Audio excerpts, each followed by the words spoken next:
Hello friends, पिछले class में हम एसएसटी का सॉल्व पेपर देखे थे जो 9th क्लास का था और बिहार बोर्ड का था। ठीक है, तिमाही परीक्षा था और जुलाई 2026 में हुआ था। तो आज हम देखेंगे जुलाई 2026 का ही तिमाही परीक्षा का ही एक साइंस का पेपर, जो ये भी 9th क्लास का ही है, बिहार बोर्ड का है। ठीक है, तो लर्न विद कवि 26 मेरे चैनल का नाम है। आप लोग सब्सक्राइब कीजिएगा, लाइक कमेंट शेयर कीजिएगा और पढ़ाई से रिलेटेड जो भी समस्या हो वो 7479560181 पे शेयर कीजिएगा। ठीक है, तो चलिए शुरू करते हैं।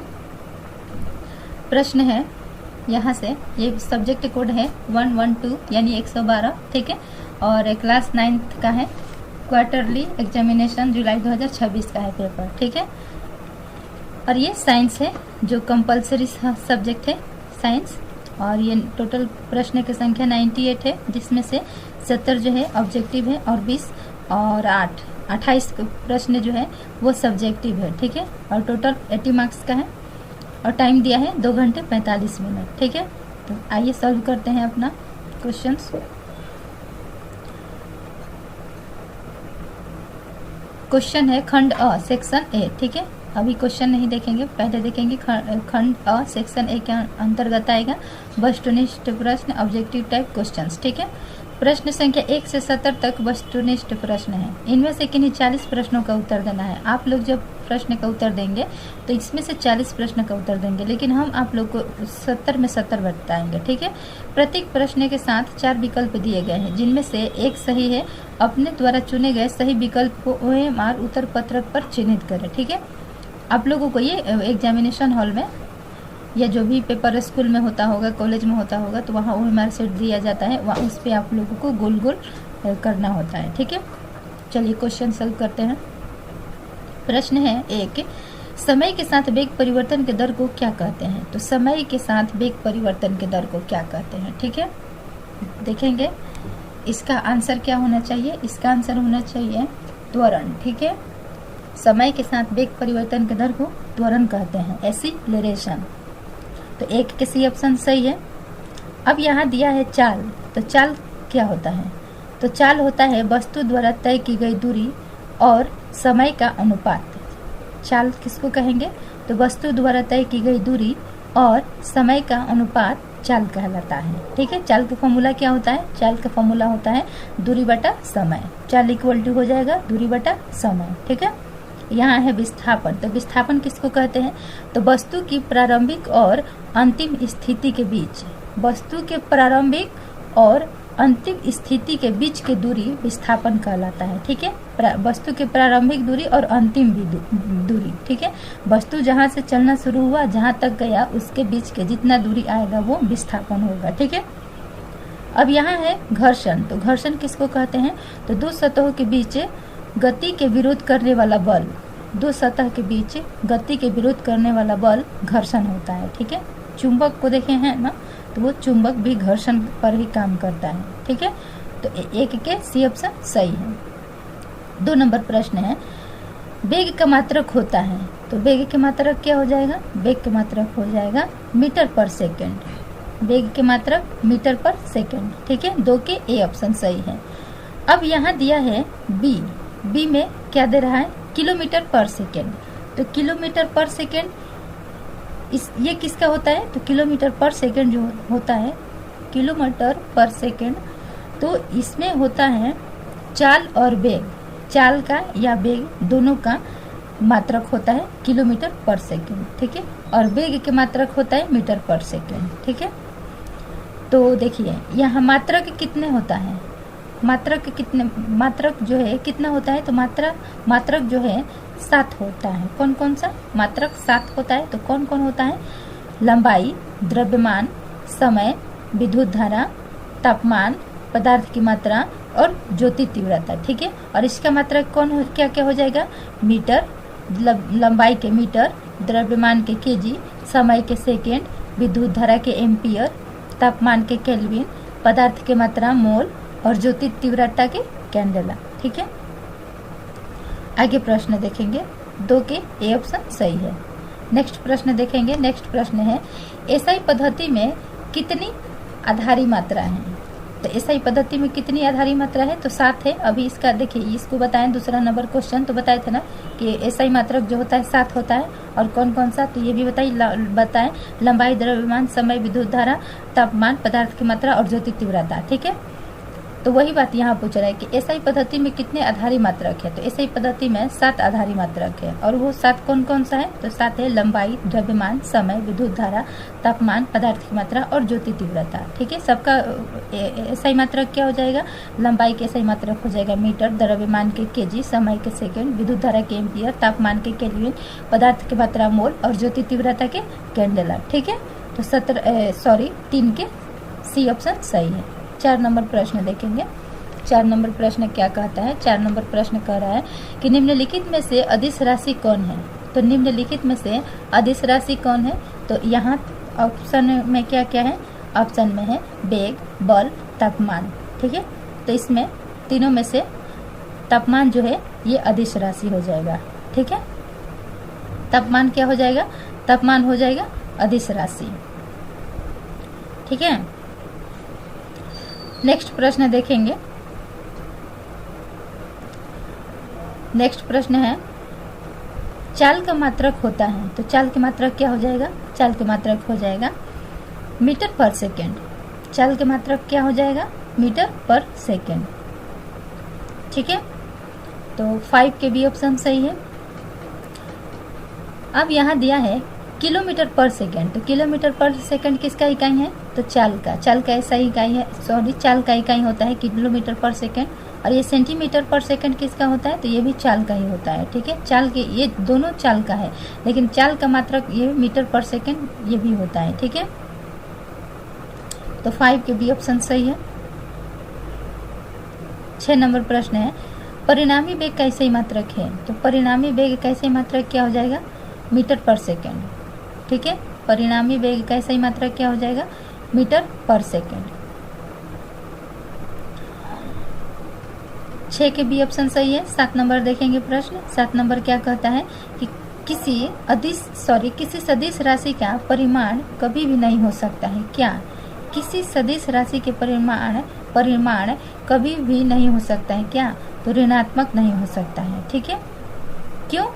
परिमाण का मतलब क्या होता है? यहाँ परिमाण दिया है, तो परिमाण का मतलब क्या होता है? इसका मतलब होता है केवल मात्रा बताता है। परिमाण का मतलब केवल जो मात्रा बताए, केवल जो मात्रा बताए। ठीक है, मात्रा छोड़ करके कोई चीज ना बताए तो वो होता है परिमाण। ठीक है,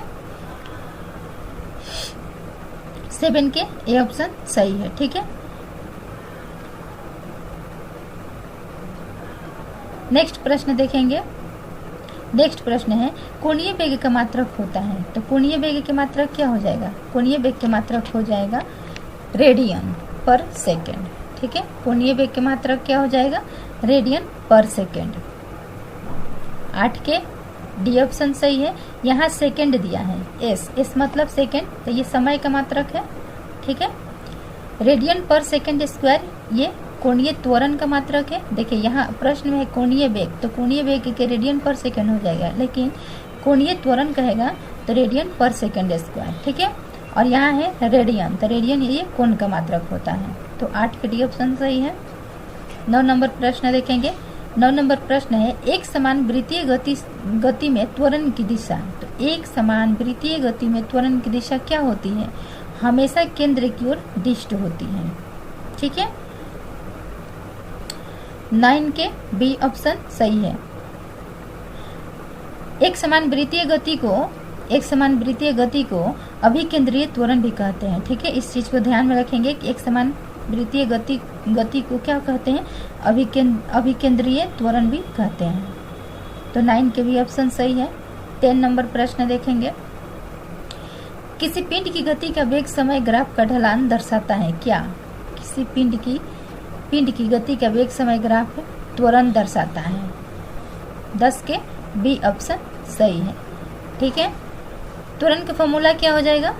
त्वरण के फॉर्मूला होता है वेग में परिवर्तन बटा समय में परिवर्तन। ठीक है, वेग में परिवर्तन डिवाइडेड बाई त्वरण समय में परिवर्तन। यहाँ है ए ऑप्शन विस्थापन। तो विस्थापन का फॉर्मूला क्या हो जाएगा? विस्थापन का फॉर्मूला होता है अंतिम स्थिति माइनस प्रारंभिक स्थिति। ठीक है, अंतिम स्थिति माइनस प्रारंभिक स्थिति होता है विस्थापन। दूरी इक्वल टू क्या होता है? दूरी इक्वल टू होता है चाल गुना समय। दूरी इक्वल टू चाल गुना समय, और चाल इक्वल टू हो जाएगा दूरी बटा समय। 10 के भी ऑप्शन सही है। 11 नंबर प्रश्न देखेंगे। धागे से बंधे एक पत्थर को अंगुली के चारों ओर आर त्रिज्या वाले वृत्तीय पथ पर घुमाया जाता है। एक चक्कर पूरा करने पर पत्थर का विस्थापन कितना होगा? तो पत्थर का विस्थापन 0 होगा। क्यों? क्योंकि इसमें कोई गति नहीं किया जा रहा है, एक उंगली पर रख कर के घुमाया जा रहा है। तो जहाँ है वस्तु, जहाँ है चीज, वो वहीं पर है। ठीक है, तो उसमें कोई एक्टिविटी नहीं हो रहा है, तो इसीलिए वहाँ एक्टिविटी हो रहा है घूमने का, मगर एक स्थान से दूसरे स्थान नहीं जा रहा है। तो जब जहाँ पर स्थिर है वस्तु वहीं पर स्थिर है, इसीलिए उसका विस्थापन क्या हो जाएगा? 0 हो जाएगा। ठीक है, एक जगह से दूसरे जगह जाएगा तो उसके बीच की जब डिस्टेंस आएगा वो विस्थापन होता है, लेकिन वो नहीं आया, वस्तु जहाँ है वहीं पर है, वहीं पर घूम रहा है, इसीलिए 0 हो जाएगा विस्थापन। ठीक है, तो 11 के डी ऑप्शन सही है। 12 नंबर प्रश्न देखेंगे। 12 नंबर प्रश्न है, जब कोई वस्तु एक समान चाल से चलती है तब उसके लिए दूरी समय ग्राफ की प्रकृति होती है क्या? जब कोई वस्तु एक समान चाल से चलती है तब उसके लिए दूरी समय ग्राफ की प्रकृति होती है एक सरल रेखा। ठीक है, एक समान गति से चल रहा है, तो जब एक समान गति से चल रहा है तो वो हो जाएगा एक सरल रेखा। 12 के बी ऑप्शन सीधी सही है। ठीक है, ए ऑप्शन है एक वक्र रेखा। तो एक वक्र रेखा क्या होता है? तो वक्र रेखा यानी सीधी नहीं, मुड़ी हुई। वक्र का मतलब होता है टेढ़ा टाढ़ा। ठीक है, तो वक्र का मतलब टेढ़ा टाढ़ा हो जाएगा। एक सरल रेखा यानी वो समांतर है, मतलब एक सीधा है। ठीक है, वृत्त क्या होता है? वृत्त सर्कल जो गोल होता है। ठीक है, तो 12 के बी ऑप्शन सही है। 13 नंबर प्रश्न देखेंगे। 13 नंबर प्रश्न है, किसी वाहन द्वारा तय की गई दूरी को मापने के लिए उपयोग किया जाने वाला उपकरण है क्या? किसी वाहन द्वारा तय की गई दूरी को मापने के लिए, यहाँ दूरी मापना है। ठीक है, डिस्टेंस, स्पीड नहीं बता रहा है कि स्पीड कितने चाल से चल रहा है, नहीं, वो टोटल दूरी बता रहा है, तो इसका हो जाएगा ओडोमीटर। ठीक है, 13 के बी ऑप्शन सही है। अब यहाँ है सोनोमीटर। तो सोनोमीटर किसको कहते हैं? तो तार के कंपन आवृत्ति को मापेगा तो वो सोनोमीटर हो जाएगा। ठीक है, तार के कंपन आवृत्ति को मापेगा तो वो सोनोमीटर हो जाएगा। ठीक है, अब वाहन द्वारा तय की गई दूरी को ओडोमीटर कहते हैं। गैल्वेनोमीटर किसको कहेंगे? गैल्वेनोमीटर तो विद्युत धारा की बहुत छोटी इकाई को पता लगाने वाला ये उपकरण है। ठीक है, विद्युत धारा के सबसे छोटी इकाई को पता लगाएगा तो ये गैल्वेनोमीटर हो जाएगा। स्पीडोमीटर क्या होता है? तो वाहन के चाल बताएगा कि वाहन कितने चाल से चल रहा है, तो वो हो जाएगा स्पीडोमीटर। ठीक है, 13 के बी ऑप्शन सही है। 14 नंबर प्रश्न देखेंगे। 14 नंबर प्रश्न है, निम्नलिखित में से कौन सी सदिश राशि है? तो सदिश राशि पूछ रहा है, तो सदिश राशि हो जाएगा वेग। ठीक है, 14 के सी ऑप्शन। समय और चाल क्या है? समय और चाल जो है ये अदिश राशि है। ठीक है, अब समझेंगे यहाँ कि सदिश राशि कौन कौन हो सकता है। यहाँ वेग जो है सदिश राशि है, तो सदिश राशि कौन कौन हो सकता है? विस्थापन, वेग, त्वरण, बल, संवेग और भार। ठीक है, कौन कौन? विस्थापन, वेग, त्वरण, बल, संवेग और भार, ये क्या है? सदिश राशि है। ठीक है, तो अदिश राशि कौन हो सकता है? अदिश राशि है द्रव्यमान, समय, दूरी, चाल, तापमान, आयतन, घनत्व, कार्य, ऊर्जा, शक्ति, ये क्या है? ये है अदिश राशि। ठीक है, सदिश राशि में क्या होता है? जिनमें परिमाण और दिशा दोनों हो। सदिश में परिमाण और दिशा दोनों हो तो वो सदिश होता है। और अदिश क्या होता है? जिसमें केवल परिमाण होता है। ठीक है, जिसमें केवल परिमाण होता है तो वो अदिश होता है, और जिसमें परिमाण और दिशा दोनों हो वो सदिश होता है। ठीक है, 14 के सी ऑप्शन सही है। 15 नंबर प्रश्न देखेंगे। 15 नंबर प्रश्न है, त्वरण का एसआई मात्रक है। तो त्वरण के एसआई मात्रक क्या हो जाएगा? मीटर पर सेकेंड स्क्वायर। 15 के सी ऑप्शन सही है। ठीक है, अब यहाँ है किलोमीटर पर आवर। तो किलोमीटर पर आवर किसका होता है यूनिट? चाल की यूनिट हो जाएगा किलोमीटर पर आवर। ठीक है, मीटर पर सेकंड, तो मीटर पर सेकंड किसका हो जाएगा? चाल या वेग दोनों की एसआई मात्रक हो जाएगा मीटर पर सेकंड। ठीक है, 15 के सी ऑप्शन सही है। 16 नंबर प्रश्न देखेंगे। यदि किसी कण का वेग समय ग्राफ एक सरल रेखा नहीं है तो उसका त्वरण होगा।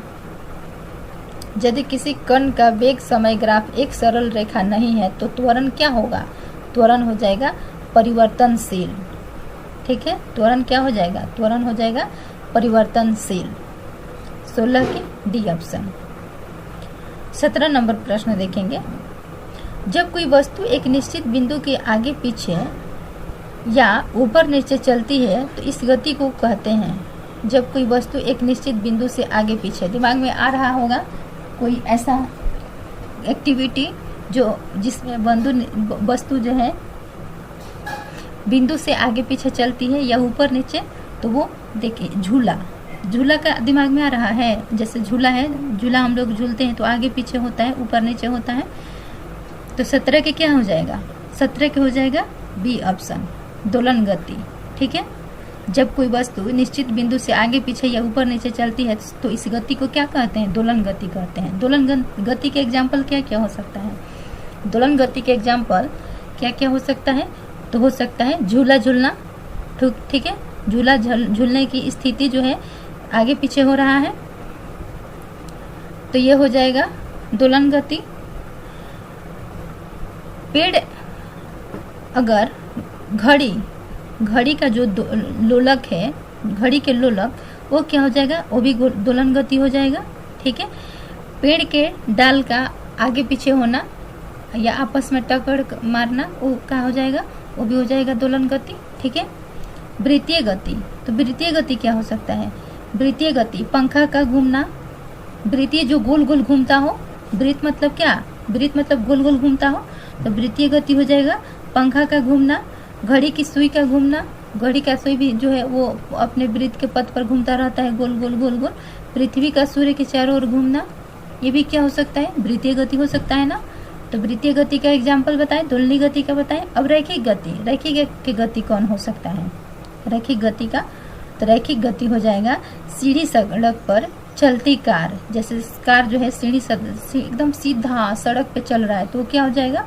वो रैखिक गति हो जाएगा। ठीक है, सीधी सड़क पर चलती ट्रेन, जैसे ट्रेन जो है अपने ट्रैक पे चल रही है तो सीधी सड़क पर चलती ट्रेन भी क्या हो जाएगा? रैखिक गति हो जाएगा। ठीक है, बंदूक से निकली गोली, बंदूक से निकली गोली क्या हो जाएगा?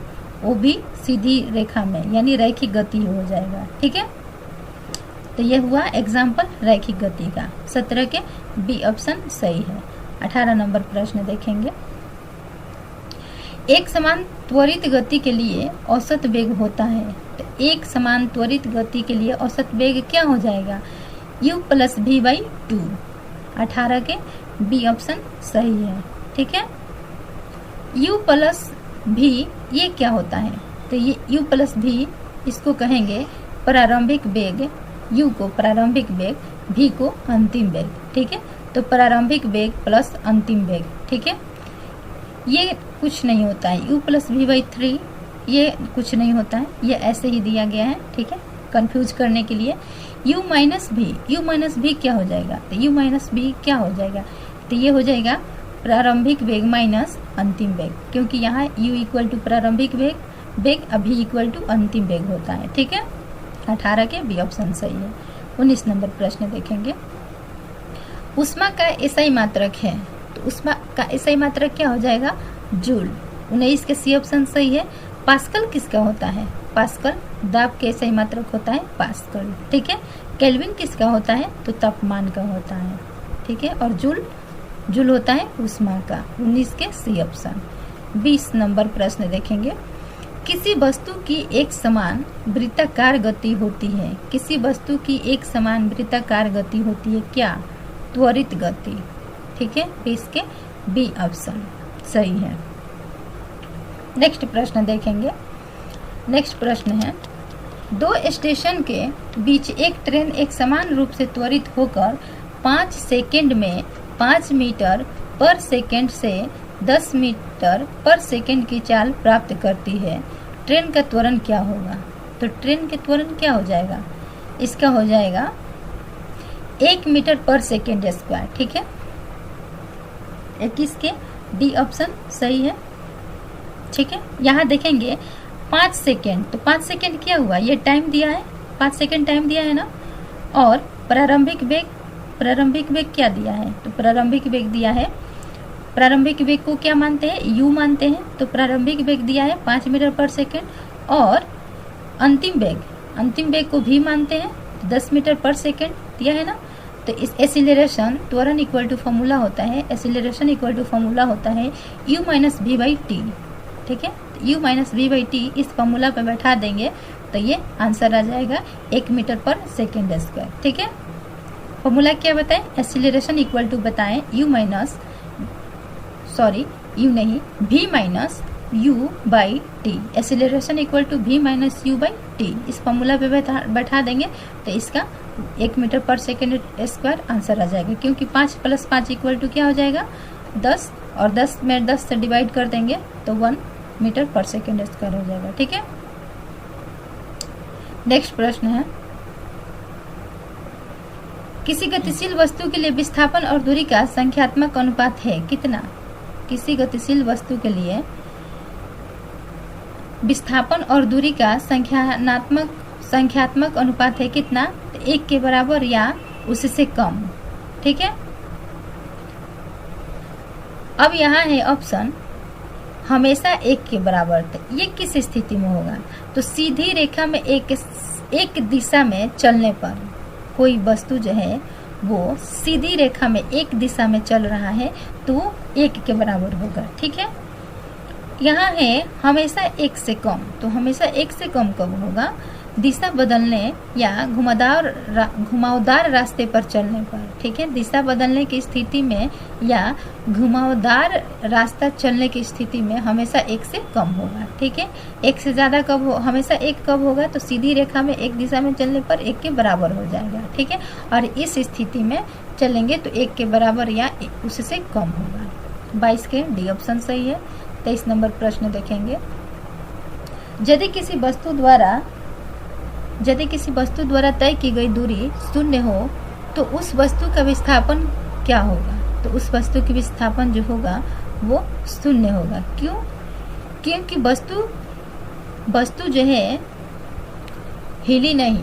ठीक है, देखिए इस स्थिति में यदि किसी वस्तु द्वारा तय की गई दूरी 0 है तो उस वस्तु का विस्थापन क्या होगा, जब वस्तु का जो दूरी है वो 0 हुआ। और विस्थापन क्या कहता है, विस्थापन कहता है कि वस्तु जहाँ से चलना शुरू हुई और जहाँ तक पहुँची तो उसके बीच का जो डिस्टेंस आएगा, जो दूरी आएगा वो विस्थापन होता है ना। लेकिन यहाँ एक्टिविटी हुआ ही नहीं, तो एक्टिविटी नहीं हुआ तभी तो दूरी 0 हुआ है, इसीलिए इसका हो जाएगा 0। ठीक है, 23 के बी ऑप्शन। 24 नंबर प्रश्न है, गर्म करने पर गैस के आयतन पर क्या प्रभाव पड़ता है, तो गर्म करने पर गैस के आयतन पर क्या प्रभाव पड़ता है, आयतन जो है वो बढ़ता है। ठीक है, गर्म करने पर गैस के आयतन जो है वो बढ़ जाता है। किस स्थिति में घटता है, बी ऑप्शन कहता है कि घट जाता है, तो किस स्थिति में घटता है, तो ये गैस के आयतन जो है बढ़ता है लेकिन गैस के घनत्व जो है वो घट जाता है। ठीक है, गर्म करने पर गैस के आयतन बढ़ेगा, गर्म करने पर गैस के घनत्व घट जाएगा और क्या होगा, अपरिवर्तित रहता है। तो अपरिवर्तित क्या रहता है, अपरिवर्तित दाब जो है वो स्थिर रहता है। गर्म करने पर गैस के दाब जो है वो स्थिर रहेगा यानी किस स्थिति में, यदि पात्र खुला हो तो। ठीक है, 24 के ए ऑप्शन सही है। 25 नंबर देखेंगे प्रश्न, सौरमंडल में प्लाज्मा अवस्था की उत्पत्ति का कारण है क्या, सौरमंडल में प्लाज्मा अवस्था की उत्पत्ति क्यों हुई, किस स्थिति में हुई, तो ये उच्च ताप की स्थिति में। सौरमंडल में जब तापमान काफी अत्यधिक उच्च हुआ तो प्लाज्मा अवस्था का निर्माण हो गया। ठीक है,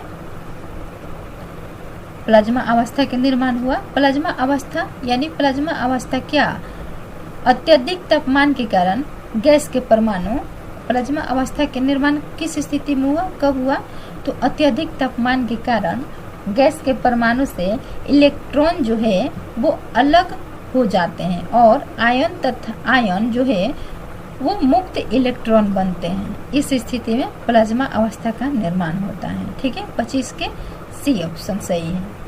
26 नंबर प्रश्न देखेंगे। आर्द्र वायु में गीले कपड़े सूखते हैं। आर्द्र वायु में गीले कपड़े सूखते हैं। आर्द्र वायु, ह्यूमिडिटी एयर। ठीक है, आर्द्र वायु में गीले कपड़े सूखते हैं कब? जल्दी या देर से? तो देर से। ठीक है, आर्द्र वायु में गीले कपड़े सूखते हैं देर से। जल्दी कब सूखते हैं? तो शुष्क वायु, जब शुष्क वायु रहेगा तो वो जल्दी सूख जाएगा। आर्द्र वायु में देर से सूखता है। 26 के सी ऑप्शन। 27 नंबर प्रश्न देखेंगे। वह प्रक्रिया जिसमें दो या अधिक गैस परस्पर घुल मिल जाती है कहलाती है, क्या कहलाती है? विसरण। जब घुलने की बात हो रही है, देखिए परस्पर घुल मिल जाते हैं, तो जब घुलने की बात किया जाएगा तो वो विसरण होता है। ठीक है, अगर ये अलग अलग बट जाता है, अगर कहेगा कि वह प्रक्रिया जिसमें दो या दो से अधिक गैस परस्पर क्या अलग अलग बट जाएगा तो वो हो जाएगा परासरण, लेकिन घुल मिल जाता है तो वो हो जाएगा विसरण। ठीक है, एक बार समझने का कोशिश करेंगे। संश्लेषण। संश्लेषण क्या होता है? तो दो या दो से अधिक पदार्थ आपस में मिलकर नया पदार्थ बनाए। संश्लेषण क्या होता है? तो जब दो या दो से अधिक पदार्थ आपस में मिलकर नया पदार्थ का निर्माण करें, नया पदार्थ बनाए, तो वो होता है संश्लेषण।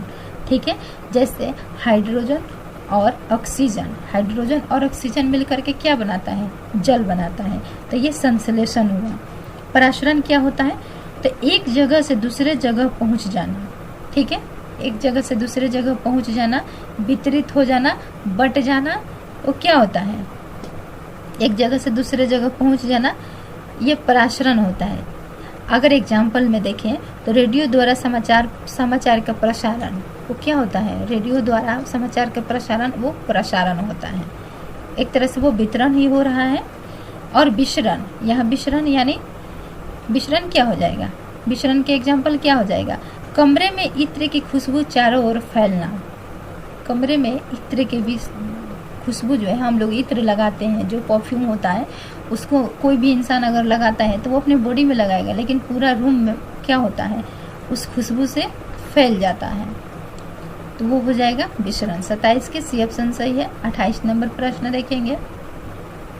28 नंबर प्रश्न है, निम्नलिखित में से कौन सा पदार्थ नहीं है? तो निम्नलिखित में से कौन सा पदार्थ नहीं है? तो ये हो जाएगा तापमान। ठीक है, धूल, कोयला, वायु पदार्थ है, लेकिन तापमान जो है ये पदार्थ नहीं है। क्यों? तापमान जो है भौतिक राशि है। तापमान जो है क्या है? भौतिक राशि है। धूल जो है ठोस पदार्थ है। धूल ठोस पदार्थ है। कोयला ठोस पदार्थ है। वायु गैसीय पदार्थ है। ठीक है, धूल ठोस पदार्थ, कोयला ठोस पदार्थ, वायु गैसीय पदार्थ, और तापमान क्या है? भौतिक मात्रा, भौतिक राशि। ठीक है, 28 के सी ऑप्शन। 29 नंबर प्रश्न है, तापमान का एसआई इकाई क्या है? तो तापमान के एसआई इकाई क्या हो जाएगा? केल्विन। ठीक है, तापमान के एसआई इकाई केल्विन। सेल्सियस किसका होता है? तापमान को सेल्सियस क्या होता है? ये पैमाना होता है तापमान मापने का। ठीक है, तापमान मापने का एक पैमाना होता है सेल्सियस। तो 29 के भी ऑप्शन सही है। 30 नंबर प्रश्न देखेंगे। 30 नंबर प्रश्न है, सूखा बर्फ क्या है? सूखा बर्फ है। सूखा बर्फ क्या है? इनमें से क्या होगा? ड्राई आइस क्या हो जाएगा? ठोस कार्बन डाइऑक्साइड। ठोस कार्बन डाइऑक्साइड सूखा बर्फ है। ठीक है, 30 के बी ऑप्शन सही है। ठोस सल्फर डाइऑक्साइड ये क्या है? ठोस सल्फर डाइऑक्साइड ये गैस है। ठीक है, SO2 ये गैस है। अमोनिया का फॉर्मूला क्या हो जाएगा? अमोनिया का फॉर्मूला होता है NH3। ठीक है, सामान्य बर्फ क्या है? सामान्य बर्फ, जल को सामान्य बर्फ कहा जाता है। ठीक है, सामान्य बर्फ क्या हो जाएगा? H2O, पानी का ठोस रूप है सामान्य बर्फ। ठीक है, 30 के बी ऑप्शन सही है। 31 नंबर प्रश्न देखेंगे। कमरे का मानक तापमान है, तो कमरे का मानक तापमान कितना हो जाएगा? कमरे का मानक तापमान हो जाएगा 25 डिग्री सेल्सियस। 31 के सी ऑप्शन।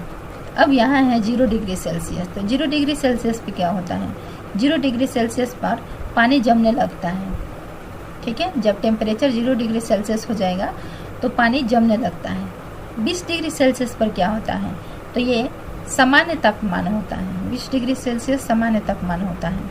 ठीक है, 25 डिग्री फ़ारेनहाइट ये क्या होता है, तो 25 डिग्री फ़ारेनहाइट जो होता है ये लगभग 3.9 डिग्री सेल्सियस होता है, माइनस में होता है। ठीक है, 25 डिग्री फ़ारेनहाइट जो है ये लगभग माइनस में 3.9 डिग्री सेल्सियस होता है। ठीक है, तो 31 का सी ऑप्शन सही है। 32 नंबर प्रश्न देखेंगे, निम्नलिखित में से कौन उदर्वपातित हो जाता है। उदर्वपातित का मतलब क्या हो जाएगा, उदर्वपातित का मतलब होता है विलीन, विलीन हो जाएगा, खत्म हो जाएगा। ठीक है, उदर्वपातित, तो इसका हो जाएगा 32 के बी ऑप्शन सही है, कपूर। निम्नलिखित में से कौन उदर्वपातित हो जाएगा, तो कपूर। कपूर जो है अपने जल करके कपूर जो है उदर्वपातित होता है। ठीक है, 32 की बी ऑप्शन सही है। अब यहाँ है चीनी, तो चीनी क्या होता है, चीनी जो होता है गर्म करने पर पिघल जाता है। ठीक है, उदर्वपातित का मतलब क्या बताएं, उदर्वपातित का मतलब होता है कोई ठोस पदार्थ सीधे ठोस से गैस में बदल जाता है। ठीक है, कोई ठोस पदार्थ सीधे ठोस से गैस में बदल जाता है, तो वो उदर्वपातित होता है।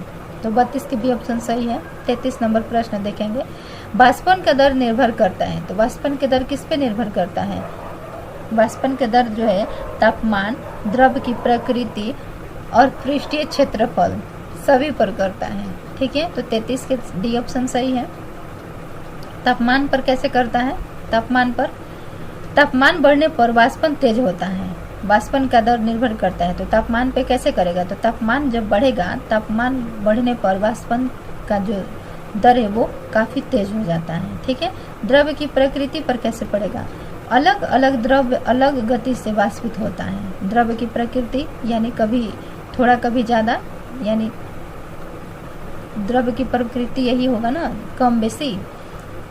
पृष्ठीय क्षेत्रफल पर, तो पृष्ठीय क्षेत्रफल पर कैसे, तो पृष्ठीय क्षेत्रफल बढ़ेगा तो वाष्पन के दर भी तेज हो जाएगा। ठीक है, तो 33 के डी ऑप्शन सही है। 34 नंबर प्रश्न देखेंगे, निम्नलिखित में से किसमें अंतरा अणु के स्थान सबसे अधिक रहता है, ये इसका 34 का हो जाएगा सी ऑप्शन, ऑक्सीजन। ठीक है, O2। अब यहाँ दिया है सिलिका, तो सिलिका क्या होगा, सिलिका क्या हो जाएगा, सिलिका, सिलिका जो है ये ठोस होता है, ठोस कण बहुत पास पास होता है। सिलिका में ठोस कण जो है ये बहुत पास पास हो जाएगा, और सिलिका जो है ठोस होता है। जल क्या होता है, जल द्रव्य है, कण के बीच कुछ स्थान खाली रहेगा। जल में जो होता है कण के बीच कुछ स्थान जो होता है वो खाली रहता है। ठीक है, पेट्रोल में क्या होता है, पेट्रोल द्रव्य पदार्थ है और ये कणों के बीच का स्थान इसमें भी थोड़ा खाली रहता है। ठीक है, तो 34 के सी ऑप्शन सही है। 35 नंबर प्रश्न देखेंगे, किसी पदार्थ द्वारा घेरा गया स्थान कहलाता है, तो किसी पदार्थ द्वारा घेरा गया स्थान, वो अपना स्थान छेक लिया। ठीक है, तो वो हो जाता है आयतन। 35 के ए ऑप्शन। द्रव्यमान क्या होता है, द्रव्यमान तो पदार्थ में उपस्थित द्रव्य की मात्रा बताता है, वो द्रव्यमान होता है। ठीक है, घनत्व, घनत्व क्या होता है, तो इकाई आयतन में पदार्थ के द्रव्यमान होता है घनत्व।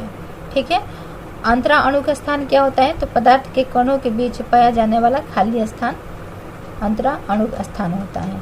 तो 35 के ए ऑप्शन सही है। तो अभी क्वेश्चन बचा है 36 नंबर से लेकर के 36 से 70 तक, तो वो कल के क्लास में कराएंगे। ठीक है, आज के क्लास में इतना ही। Bye bye, thank you.